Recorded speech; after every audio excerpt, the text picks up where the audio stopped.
bem-vindo, bem-vinda aqui a mais um episódio do Amazônia Empreendedora. Esse podcast é uma parceria com o Jornal do Comércio e tem recursos do INDT, que é um dos maiores institutos de pesquisa aqui da Amazônia.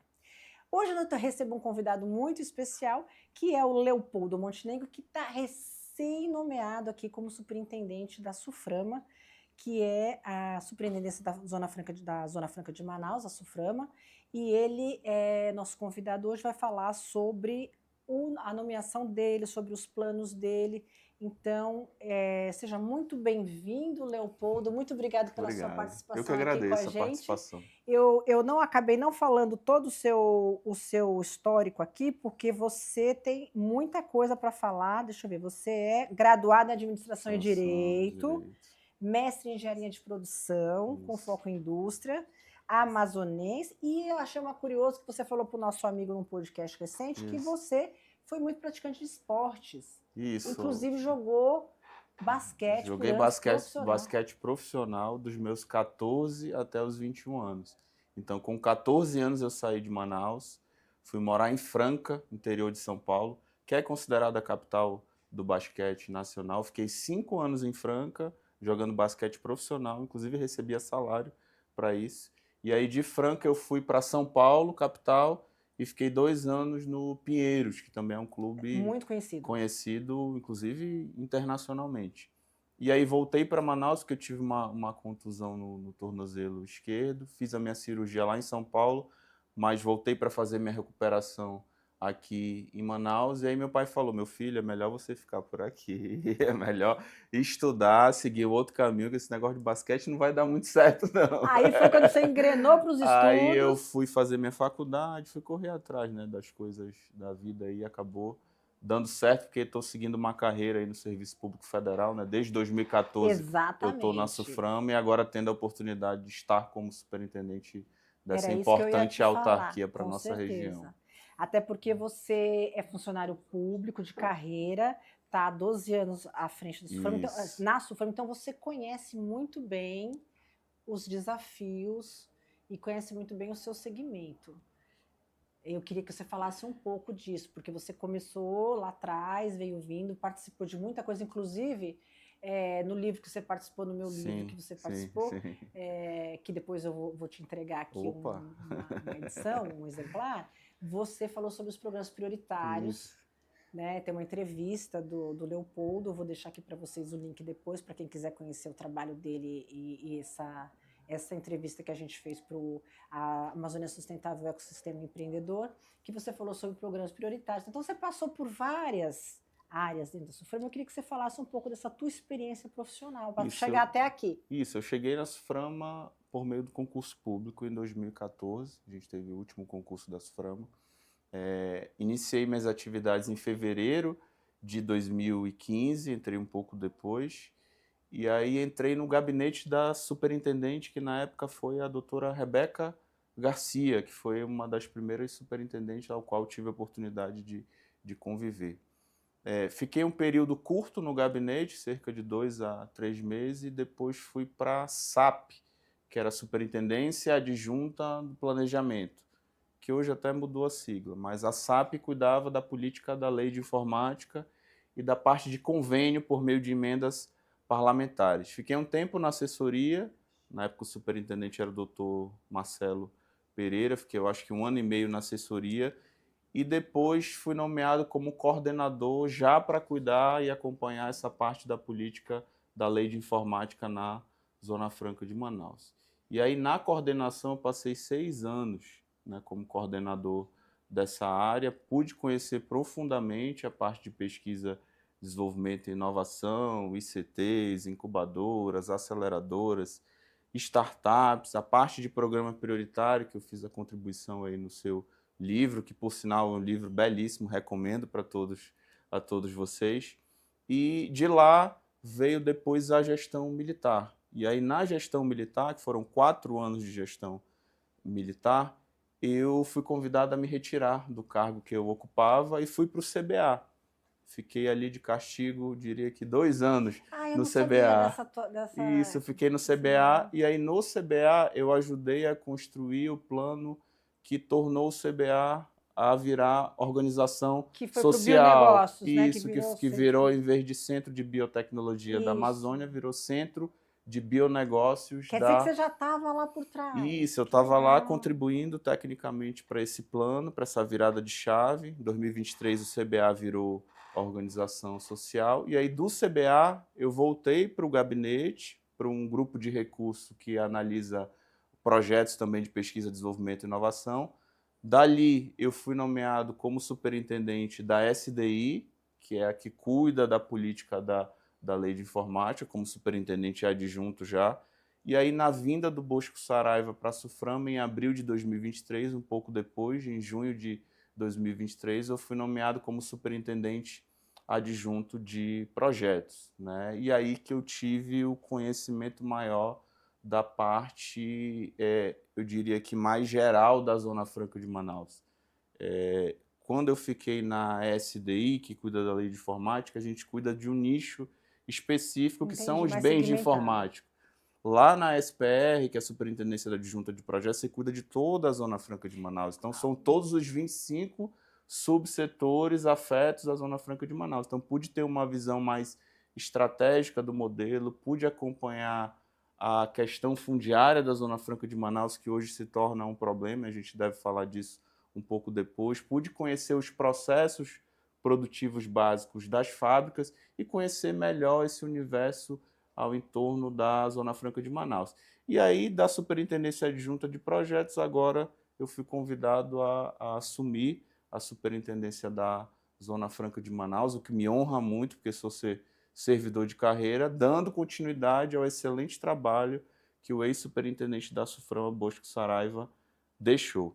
E aí, quando falam do trabalho do Bosco Saraiva, se eu vou manter os resultados ou se eu vou dar continuidade aos resultados da gestão do ex-superintendente Bosco Saraiva, eu respondo que eu participei da gestão e que os maiores resultados foram da minha pasta. A minha pasta que cuidava da política industrial da Zona Franca de Manaus. Então, recorde de faturamento de 2025 com 227,7 bilhões de reais foram afetos à minha pasta.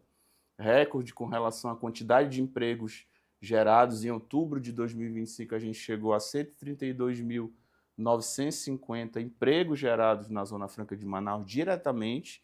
E aí, se a gente considerar hoje o nível de automação das fábricas, esse número, há 20, 30 anos atrás, seria mais de 200 mil, com certeza. Então, é um quantitativo que repercute muito positivamente. Você continua com muito emprego, mesmo com automação? Mesmo com automação, mesmo com indústria 4.0, mesmo assim conseguimos bater o recorde da quantidade de empregos diretos gerados. Isso quer dizer que a pessoa está sendo qualificada para sair da linha de produção, mas ela não está ficando desempregada. Ela sai da linha de produção e ela vai para uma outra atividade mais específica, mas continua ali ao redor da Zona Franca de Manaus, com empregos diretos sendo gerados.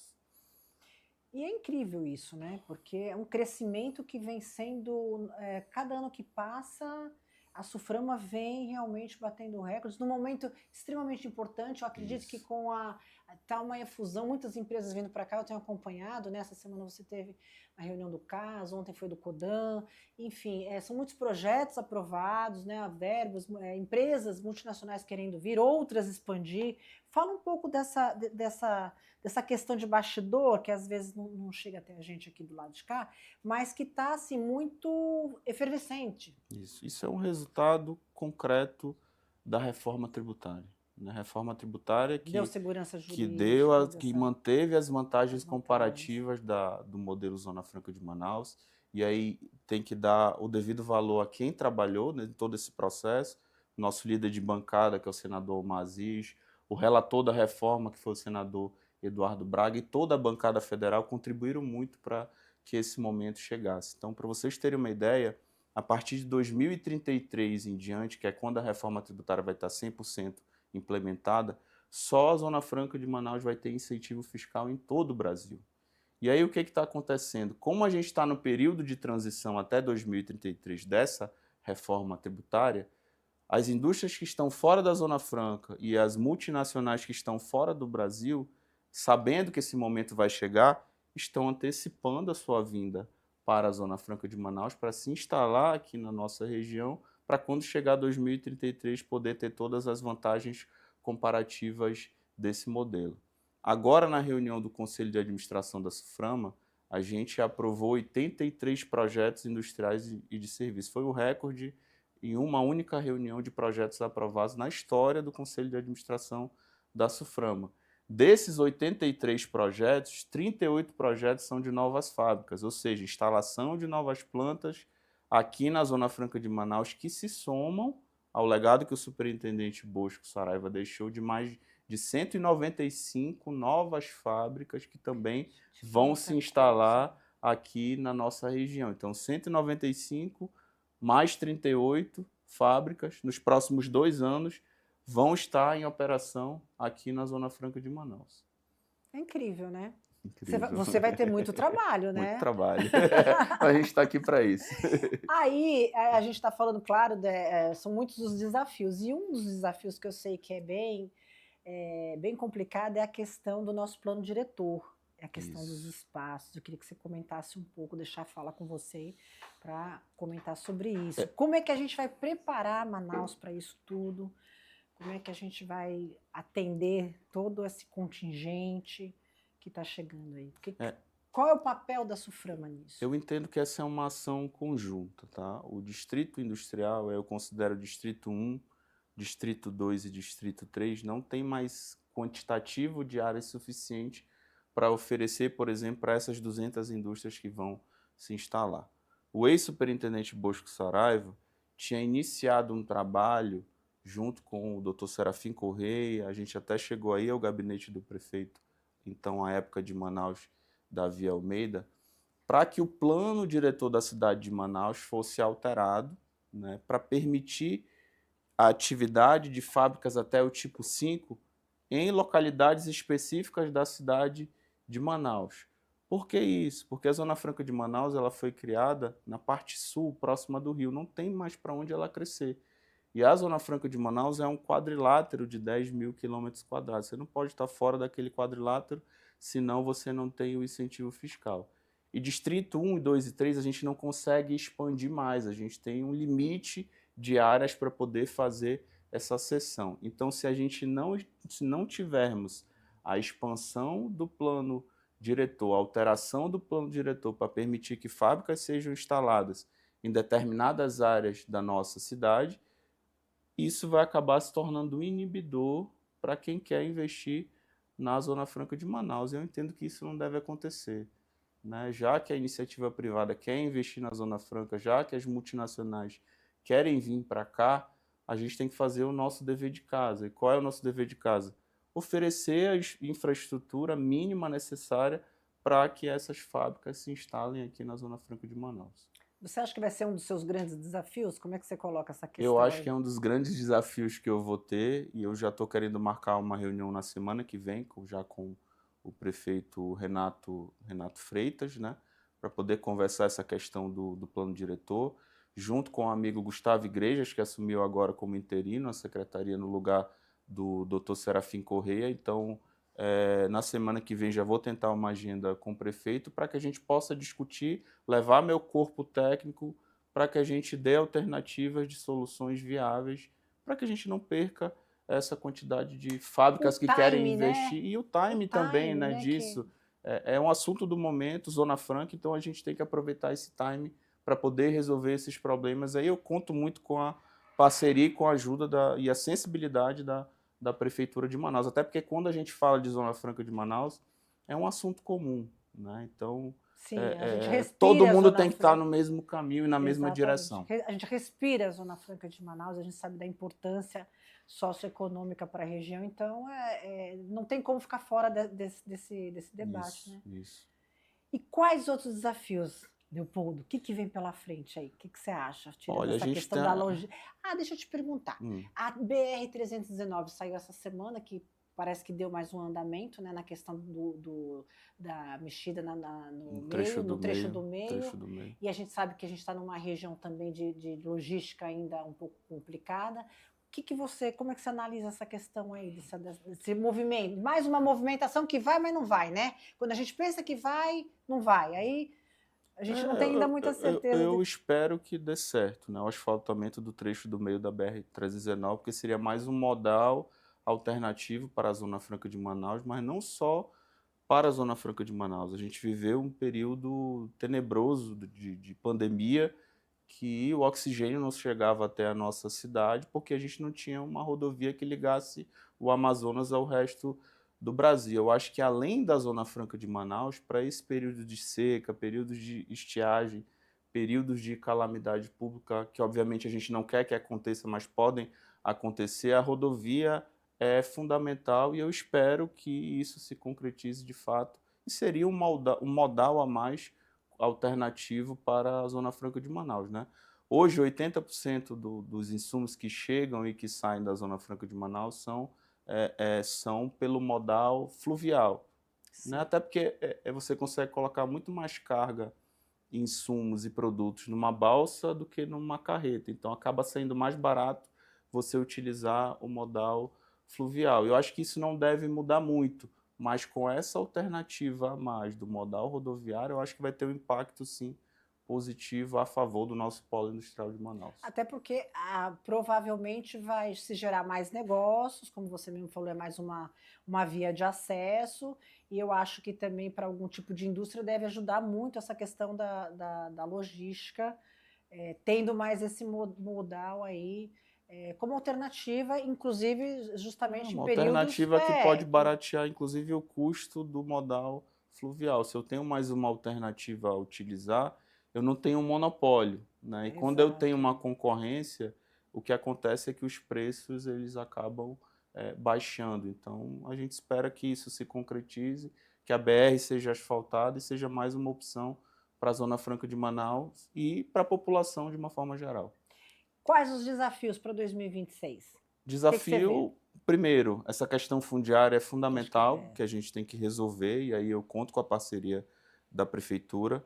Internamente, a SUFRAMA precisa se modernizar, né? A gente está correndo atrás da evolução dos nossos sistemas, então até o mês de junho ou julho vem novidades aí da SUFRAMA com relação a isso. Reforma tributária, a gente tem que se preparar também, e aí preparar não só a parte de legislação, mas a parte de sistemas também, para esse novo modelo que vai surgir de reforma tributária e, por fim, a atração de novos negócios para a Zona Franca de Manaus. Uma coisa que o senador Omar falou na abertura da Expopim, que nós tivemos agora, a gente precisa diversificar e atrair mais negócios para a Zona Franca de Manaus. E nesta semana eu tive uma reunião com uma das maiores indústrias de medicamentos do Brasil, que vai instalar uma fábrica na Zona Franca de Manaus. Já comprou um terreno, né, ali na Torquato Tapajós, terreno grande de 120 mil metros quadrados, só não posso divulgar o nome da fábrica. Eu sei qual que é. Você sabe qual é, mas eu já não coloquei posso... no meu LinkedIn, pessoal. Quem me segue no LinkedIn, entra lá que eu coloquei, acho que foi hoje. Mas eu vi tua publicação também, eu já sei, tá? Então pronto. Mas é um segmento e um subsetor importante para trazer para cá também, que se soma aos outros importantes que compõem aqui o modelo Zona Franca de Manaus. Maravilha, Leopoldo. Eu quero agradecer muito a tua participação aqui, o teu tempo, que eu sei que a sua agenda é bem complicada, mas como eu te falei nos bastidores e quero deixar também aqui registrado, eu acho muito bacana esse trabalho que a SUFRAMA vem fazendo desde a gestão do Bosco, que é estar mais próximo da sociedade, mais próximo dos jornalistas. A gente quer saber o que está acontecendo. Eu acho que é uma questão fundamental mostrar o que vocês estão fazendo, né? Eu acho que é uma resposta, né, do que vocês estão fazendo lá, né? Então, acho que quando uma instituição, uma autarquia, como a SUFRAMA, coloca um superintendente como você, primeiro um profissional de carreira, que eu acho que é extremamente fundamental, porque você conhece ali como é que funciona a coisa, né? Você sabe como é que é o funcionamento, e está aberto, né, a conversar com a imprensa, a conversar com a sociedade. Então, isso passa transparência, passa credibilidade. Então, eu quero agradecer muito a sua participação e antes de encerrar, eu quero entregar para você legal. o livro, a oportunidade que eu tenho de entregar o meu livro. Esse livro, como eu te falei, ele foi finalista do Prêmio Jabuti de Literatura. Eu recomendo esse livro, viu? Então, é um livro que está muito bem feito, são mais de 100 pessoas que participaram, Legal. cada um deram uma contribuição, e eu tive a honra de contar com a participação do Leopoldo. Ó, você nem era superintendente, não podem dizer que eu estava me aproveitando. Eu tinha mais cabelo na época. Ele tinha mais cabelo e tal. E não tinha barba. Vocês vão acompanhar aqui.